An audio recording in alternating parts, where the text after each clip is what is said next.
I've got to set the vibe on set, right?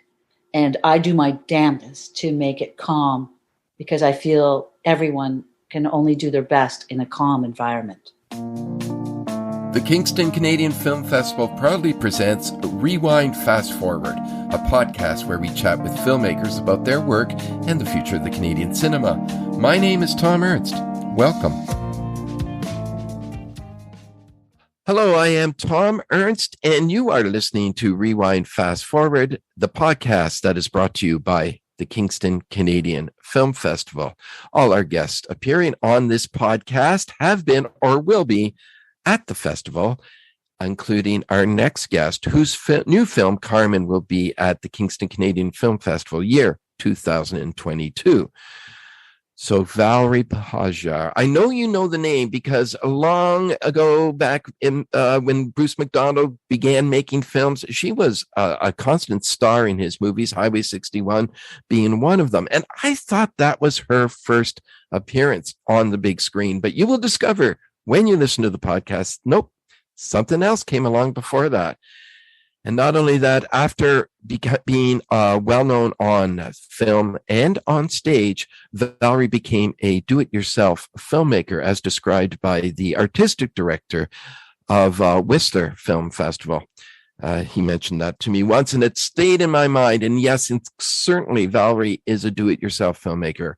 She does what has to be done, including, I'm going to tell you how she raised money for her first film. That is an interesting story in itself. Now, she has made movies like The Anniversary, It's Hard to Be Human, and this most recent film that I mentioned at the time of taping this podcast, Carmen, which is delightful, almost commercial film, and certainly suited, kind of a feel-good film at all time of the year. I thought kind of suited when it came out at Christmas. So listen in to this interview. Valerie is a very good friend, and it comes across that way, I think, like sitting down and having coffee with us, except you're included in the coffee. In fact, I'll buy.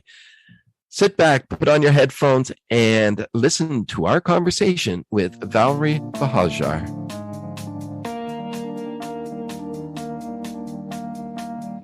Well, welcome to Rewind Fast Forward, and today's very special for me because it's a very good friend that I'm chatting with. And what's funny about this is that I still haven't got used to the fact that I can actually legitimately call this director a very good friend, because she has been in the industry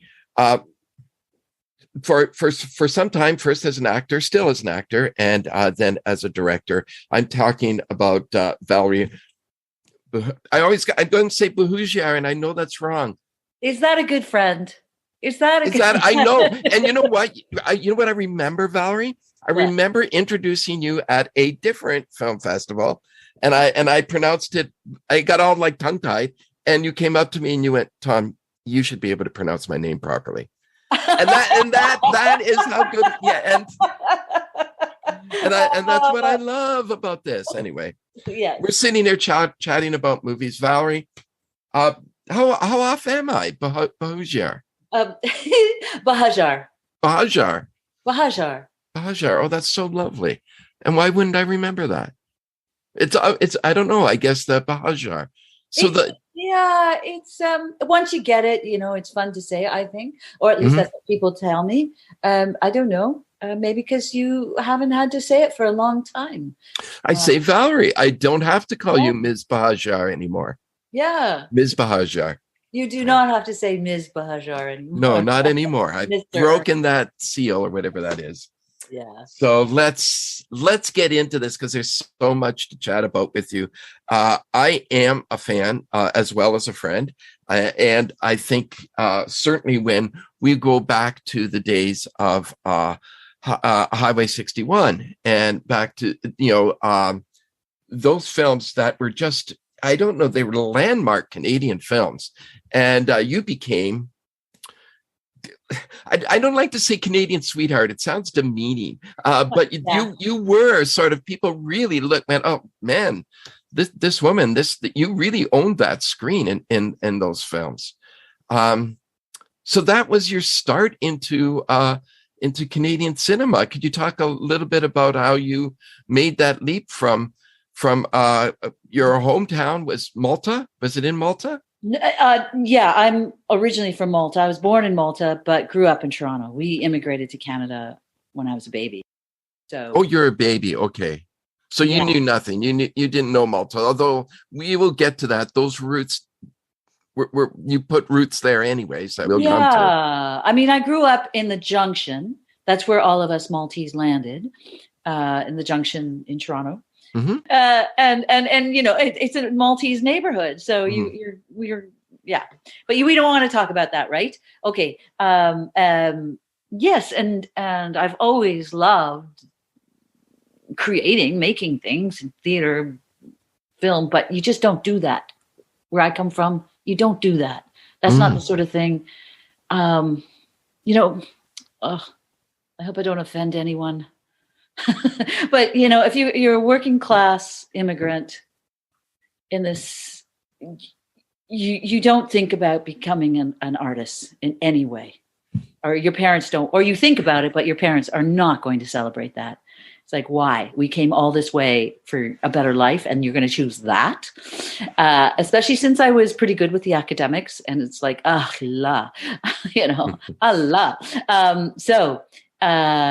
But nonetheless, I stuck with it, you know, theater, went to theater school, graduated, and worked every day at getting work. That's what I did. Every day I would ride my bike. We didn't have internet, right? So I would ride my bike to Equity Showcase. I rode my bike to whatever it was. Anyways, another place where you could look to see where they're auditioning. And I made sure I wrote a letter to an artistic director every single day. Wow. Yeah. Like, so there weren't a whole lot of artistic directors going on in Toronto at that time. So there's somebody out there with a stack of letters. Yeah. No, and this is across Canada. Oh, I see. Okay. So it was across Canada. And there were more than actually, I think there was almost more. There was more funding back then. Mm. So there were more smaller theater companies, that sort of thing going on, or one-shot plays, that sort of thing. And I worked really hard. And then also at the time, there was Now Magazine had listed. Yeah. And there was one for a feature film called Dear John that Kathy Ord made. Anyway, so I called her up, I auditioned, and I got the job. And that was my very first lead role in a feature film. And I believe, so I graduated in no, I don't want to give my dates away. Or should I give my dates away? You know what? You can keep those dates. I'll keep those to myself. Yeah, not that I think they'd be interesting, but you know what? You're allowed your... Yeah, it was basically a year and a half after I graduated that I got the lead in a feature film, which is like, wow. And unfortunately, the film didn't do well. But that's okay. And then I can we hold just, I want to find out a little more about Dear John. It didn't do well, which may be reason why I vaguely know the name. Who else was in that film with you? Am I putting you on the spot? Yeah, because it was. Okay. Well, we can find that out. But Stan Lake was the lead. Okay. He unfortunately passed away. He had a really tough time. I believe he was a transvestite, and we're talking the 80s. Wow. So he, life was not easy for him. Life was not easy for him on the set. Oh wow! Why? Because was he being persecuted on set? Even among artists. He just, I don't think he was used to acting, and so he drank a lot. And I was only, I was in my early 20s, very early 20s, and I had to be his pillar. But it's okay. Like, I didn't mind that because he's so kind. and so fragile. It's interesting that Kathy made that film back then. What I remember, my character was a street worker, a prostitute, and so was Stan's character and some other characters, and they befriend me. They take me under their wings and take me into their home. And then it switches gears into a thriller where there's a guy out there who, John, I suppose. Yeah, John, who wants to hurt us, and becomes an incredible chase. I don't think, we were talking about a long time ago, I don't think that's what Kathy Ord's intention was. But being her first feature and funders putting their fingers into it, it got cut and cut and cut until it became something else. And that seems to happen a lot. Yeah, but I'm totally grateful for the experience and working with Stan Lake. Wow. You do know that I'm going to look for this film and also read up on Stan, because that's fascinating. Already this conversation has gone to a place that I didn't anticipate, and I'm really glad for this. I know, after all those coffees we've had together.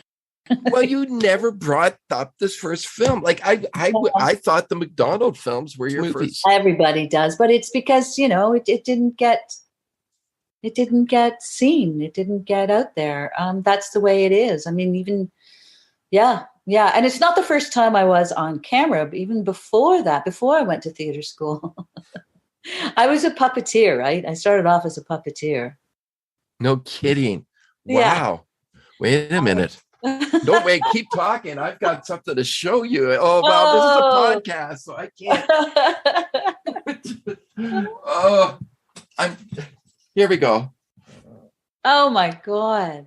So this is a podcast. People who cannot see, I have these marionettes that were given to me, and I've always thought, I'm going to become a puppeteer. Never did.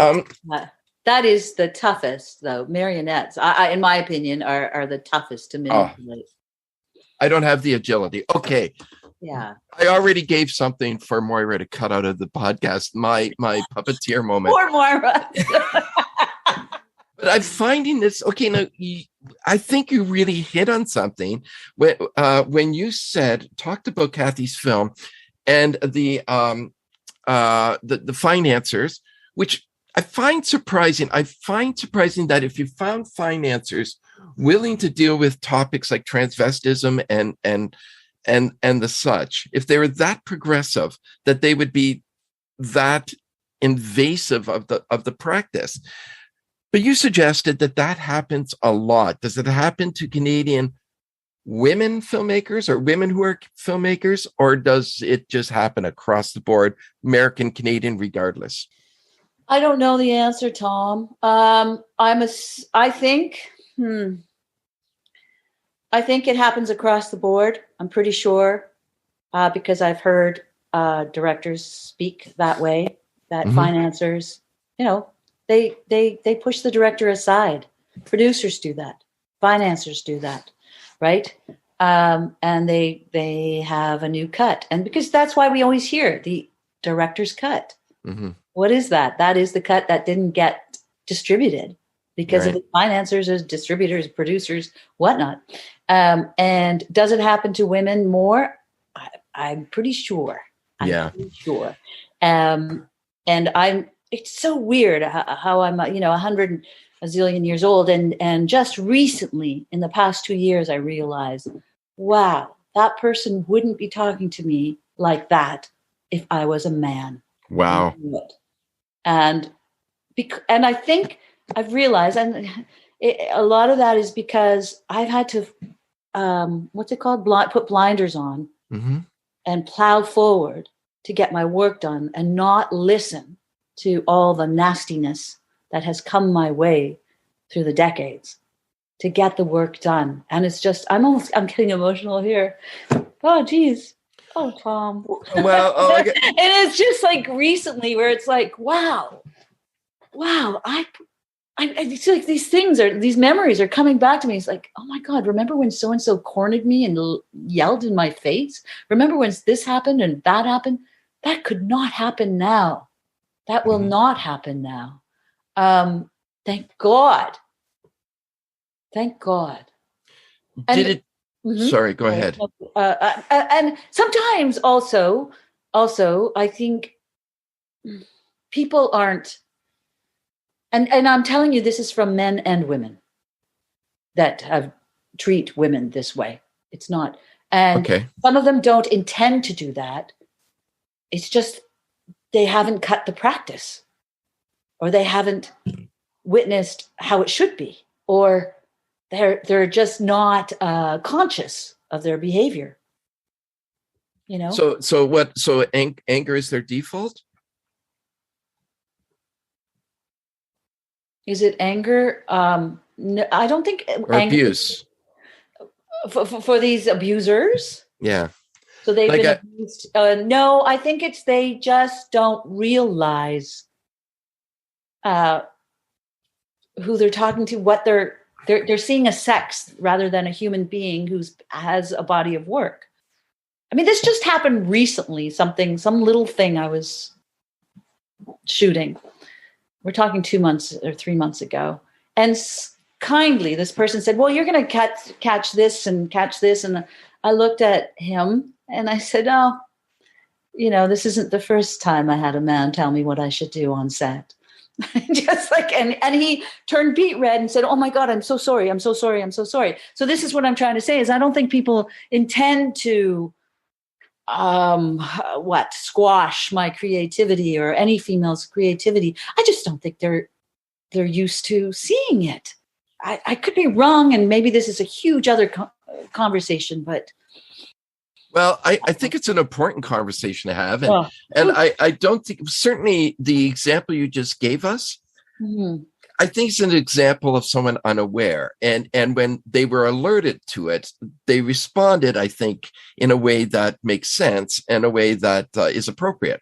Yeah, makes sense, appropriate, same thing. But you also told us about being cornered and having someone scream in your face. That is not the behavior of someone who is just misunderstanding. No, that is someone whose default is anger and whose default is to be abusive. Yeah. I find that unforgivable. I find that is what can no longer happen. And believe me, as I'm not asking you to cry on my behalf, but you know what? Will it sell tickets? Will it sell tickets?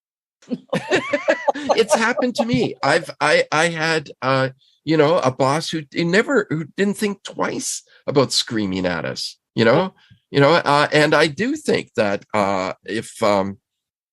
and I mean, we're talking 15 years ago, but I do think today that just would not have lasted. That person would not have lasted their entire career. And they did, they managed to retire. So anyway, I think what I'm hitting on now is a persistent problem within creating art, because creating art should be a very euphoric experience, even if you're creating something dark. It should be something that is either uplifting or moving or inspiring.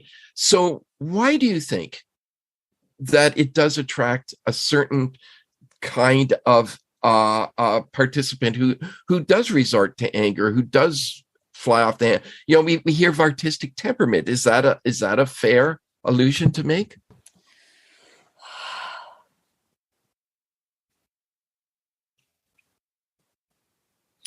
I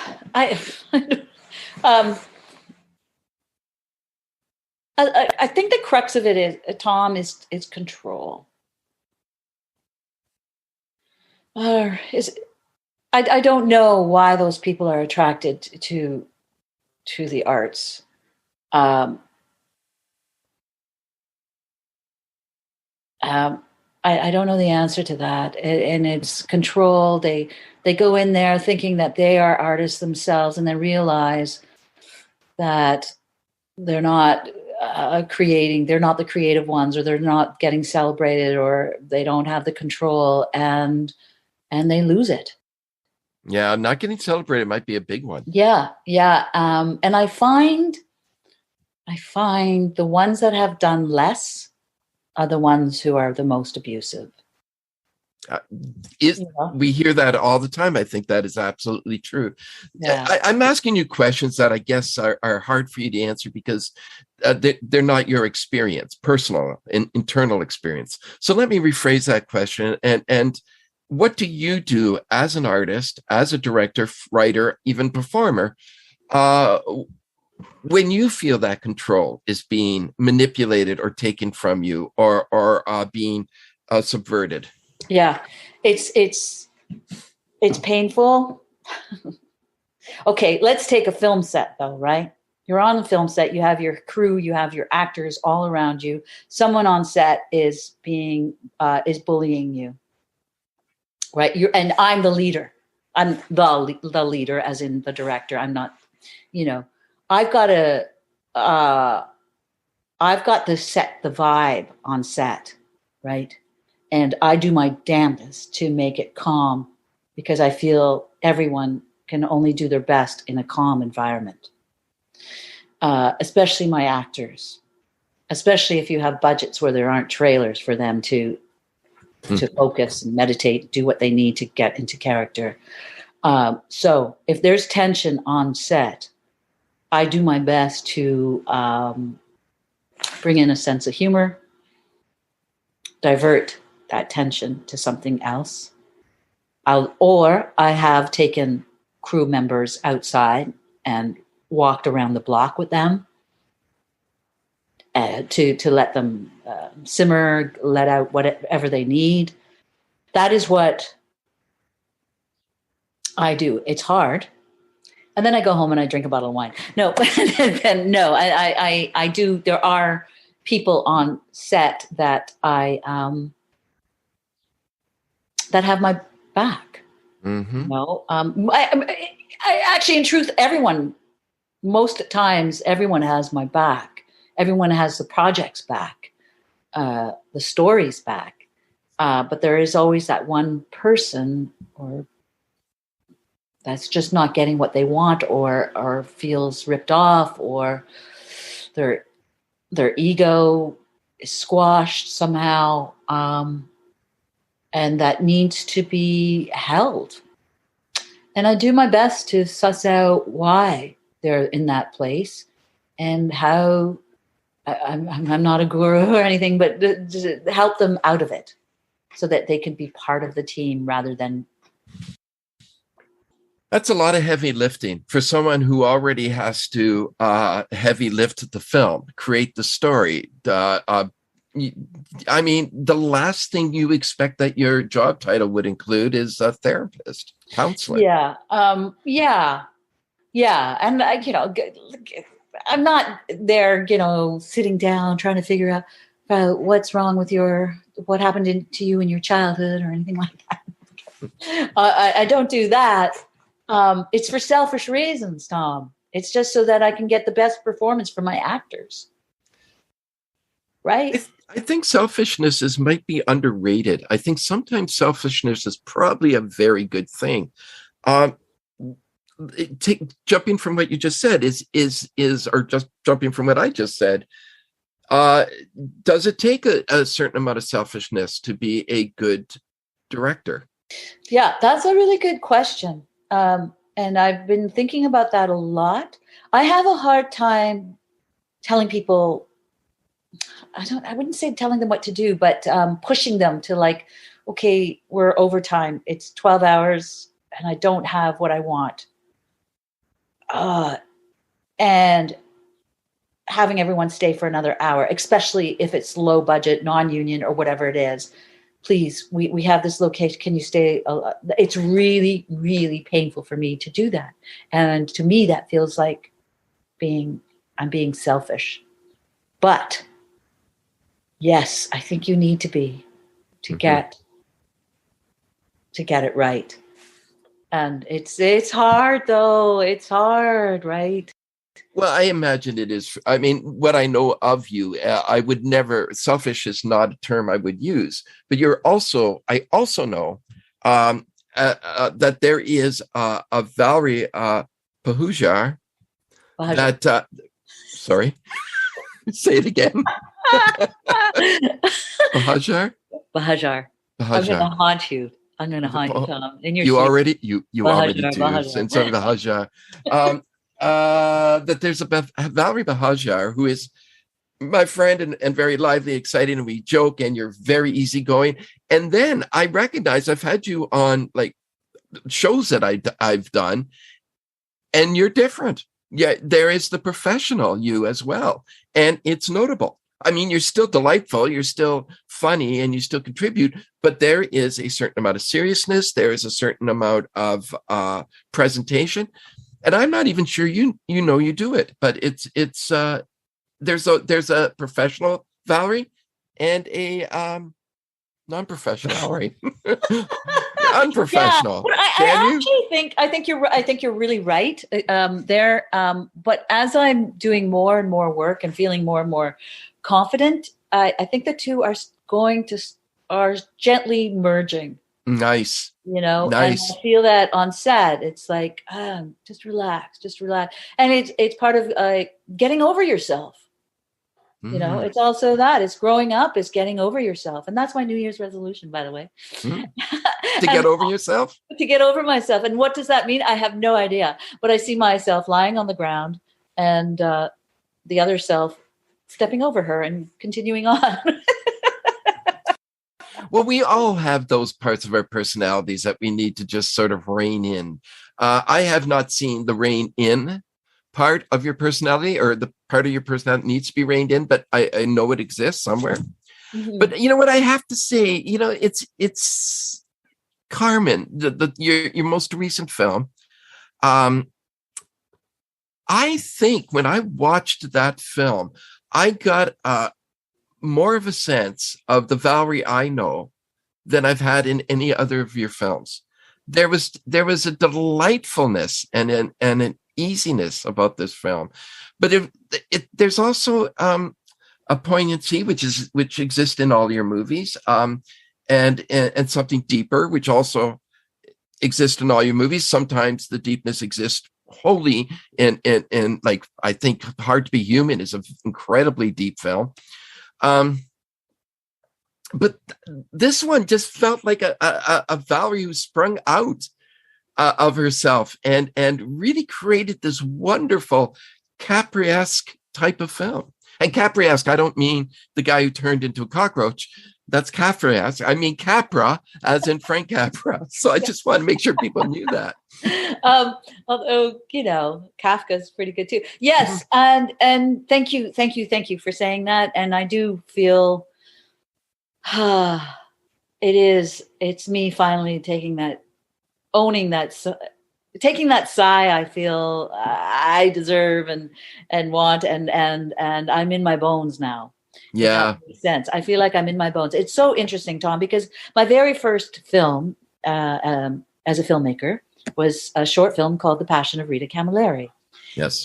Based on a true story. I think you've seen it, yeah? Yes, I have. And it was very successful around the film circuit. Yeah. And I did not want to be a filmmaker. I just wanted to tell that story. I wrote it just after we were shooting Roadkill. So we're talking 1989-ish. Oops, I just gave myself away. People could have looked up 1980 I know, and found the date. You know what? Everything on that Google stuff, whatever, is wrong. All the dates are wrong. I've never been married. It says I'm married, blah, blah, blah. Anyways, I just gave too much information, didn't I? No, not at all. I think I'm the one that put down that you're married on your Google site. I think I... Really? Can you axe that, please? Because it's I could. Messing up with my love life. Oh no! Like, oh no, she's married. Stay away. No, I'm not. I've never been married. Well, okay. Should I just? I'm gonna. What I'll do is I'll go to the site and under married I'll say, but give it a shot anyway. See what happens. Thank you. Oh yeah, I'll do that. Where was? Oh yes. So I wrote the story in my journal. You keep a journal, and it was while we were shooting Roadkill, and I wrote the story about when my best friend died in a house fire, and it just like, whoa! I completely forgot about it. I was in grade 3. It was huge. It still is so huge in my life, my existence, and my relationship to people. All stems down to grade 3 and Diane dying. You're going to make me cry again. You just did it. No, you did it. This is your film. I mean, and it's your memory. So it was my memory. And then I remember talking to Bruce about it, because Bruce and I we were together at the time, and Bruce McDonald, the filmmaker, and Don McKellar, and they're like, I wasn't sure if it was going to be a play or a film, but I wanted this story out there, and because of the visuals, it had to be a film, which is like, ugh. Anyway, so I started writing the screenplay. It was very, very sloppy. And then there was this woman, Judy Cade, that I acted with in a short film. And she helped me with the screenplay. And then I started to I started to apply for Arts Council funding and got rejected right across the board. And then met up with Rudolf Blahacek, a DOP that I acted in films that his wife was directing and he was shooting. And he loved the script and said, I'll help you. So the two of us went out, Arts Council funding, whatever was out there at that time. And I started to get yeses. There was one no that really pissed me off, and I'll tell you why. It was from, I think at the time it was OMDC. It's now Ontario Creates. And the reason why, someone there said the reason why we didn't give it to you is because we thought it would be a Bruce McDonald film. That's annoying. That goes right back to the beginning of our conversation. Absolutely. And it's like, what? About a little girl, Catholic Maltese girl, best friend dying in a house fire? Well, how does that relate to Roadkill and Highway 61 and everything else he's made thus far? Anyways, blah, blah, blah. We made the film. Oh my God, it was like, 2 years of just like having people believe in you and then shooting it and having a blast. Nice. Having a blast making it in my old neighborhood, in my parents' house, in my old grade school. And then you put it out there and it's like, whoa, it was well received. It really was. It was, yeah. You're shot in your parents' home. So did they come around to your ambitions? That's a good question. Yes, after Roadkill. What was it about Roadkill that did it? Success of it? It's the success. Uh-huh. Yeah. It was like, wow. Okay. Did they like the movie? They were in it, right? I forgot. Oh, they were. They had a cameo because we also shot in their house for Roadkill. Yes. And did they like the movie? I don't know. They were in it. Oh my God. So little cameos. Yeah. And then you see, I think you know a bit of my story, right? That I was disowned for many reasons, but and then my father got very ill with brain cancer, and I came back. So that was 3 years after. So this was all around theater school time. I don't know if they liked the film. Well, I don't think it was designed for our parents to like. No. So I understand that. That's quite a journey. I mean, we jumped over a lot, but but that film. So your film after that would have been quite a few years later, and that would have been the anniversary, if I'm correct. No. I made a ton of shorts. Oh, okay. So it was like one every second year because I was still acting, right? So, So we did Highway 61, and basically a few months after that, I shot The Passion of Rita Camilleri, did that. And a year later I did. So people started asking me, what are you going to do next? And, again, I wasn't thinking I would be a filmmaker. but I was like, I had so much fun. Mhm. Yeah, okay. So I did one called One Day I Stood Still. Rudy and I produced it. And it was non-linear, no dialogue, just images and music. And that too did fairly well, especially in Europe. We shot it on 35 millimeter film. Gorgeous, actually, gorgeous film. And then that did well. And then after that, there was the Harris government came in and there were cutbacks, huge cutbacks. Yeah. And I didn't get a grant, which I took personally. And then, yeah. And so what I did, and this, we're talking 1995 or 96-ish. I rode my bike around asking people for money to help me with my film, and they'd get a credit in the film. So in truth, I was doing Indiegogo before Indiegogo. I was just going to say, yeah, that's, or what is the other one that you sign up? GoFundMe. GoFundMe. Yeah. And it was part of a joke, but partly like, fuck, I want to make this film. Oops. Sorry, Moira. I swore. I think we can. Oh, really? I think it's mostly an adult audience. Okay. Yeah. Oh, I'm whispering in case the kids are asleep. Okay. Well, now let's not get carried away, Valerie. Oh, okay. Anyway, so the credits for that film, and that film's called L'Amour, Shut the Door, Por Favor. Black and white, 16 mil. Shot it in a weekend. It's I loved that film. Check it out. Yeah, how did it do? It did really well. It was at TIFF. It was all at these festivals. Yeah, again, it just did really well. And then I was trying to get to the longer format. It was very difficult. I did one called Tell Us the Truth, Josephine, a Bitter Immigrant Story. This is the one where I walked across Canada on stilts.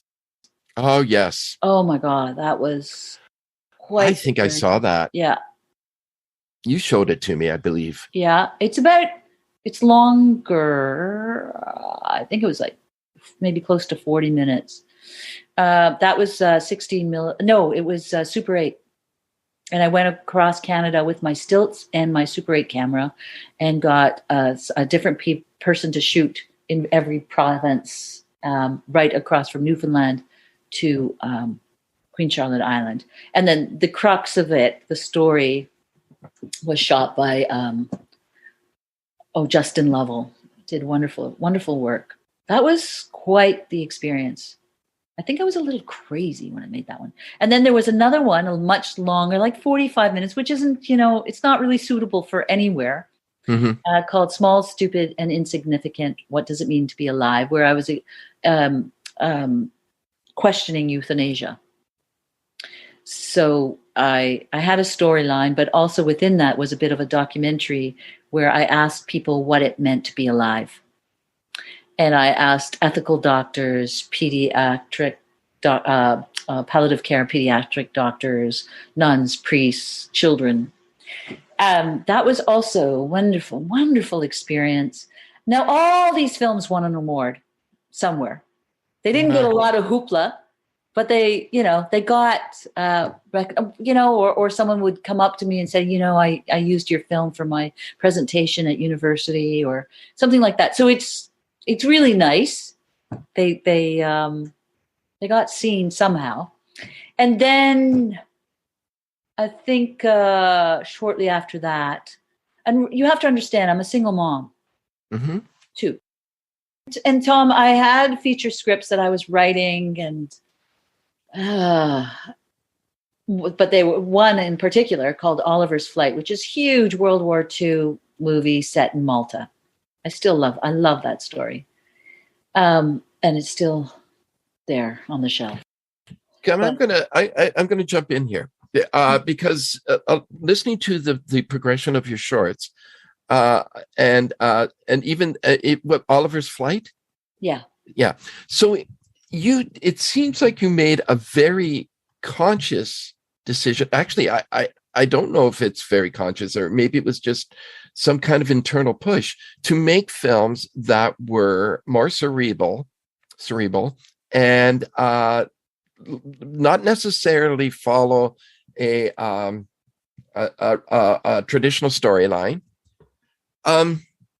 Very unlike Carmen, which is incredibly accessible and easy to watch and fun.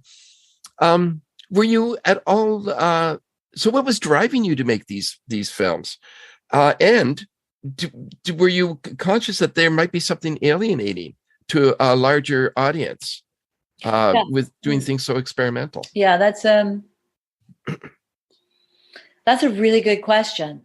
Now, The Passion of Rita Camilleri it's got a pretty linear storyline, with a surreal element to it. You know, she sees Jesus flying, there's braziers flying, there's beautiful elements like that. It's a lovely, lovely film.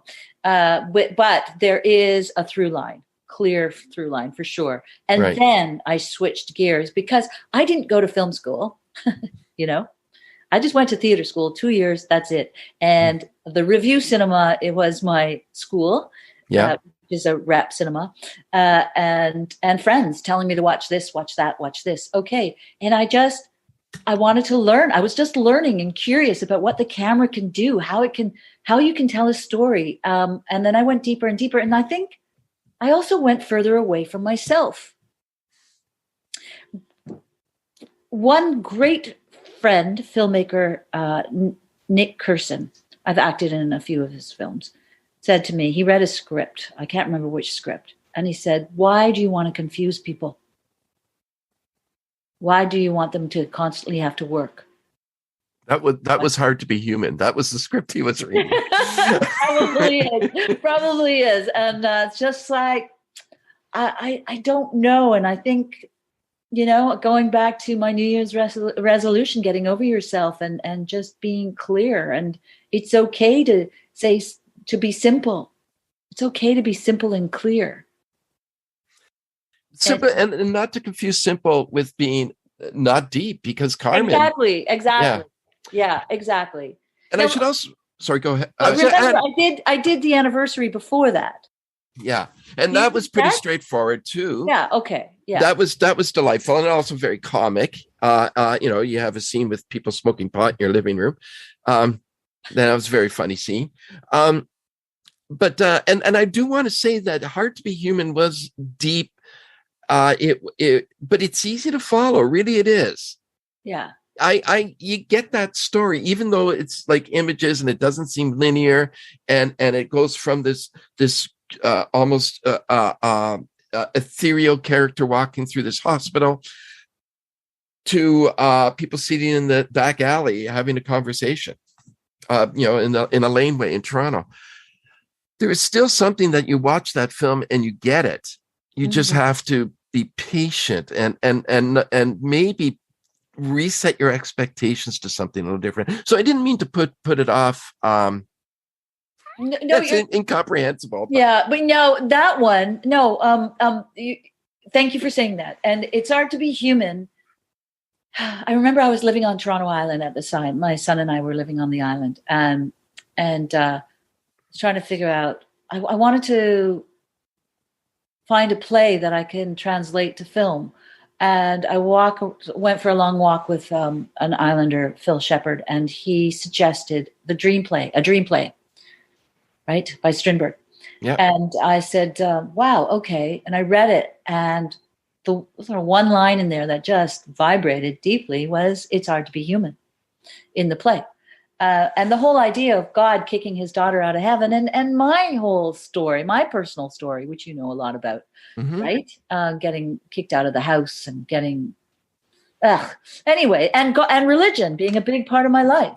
I was raised in a strict Catholic family, so there's that element, and also I love, who doesn't love Terrence Malick?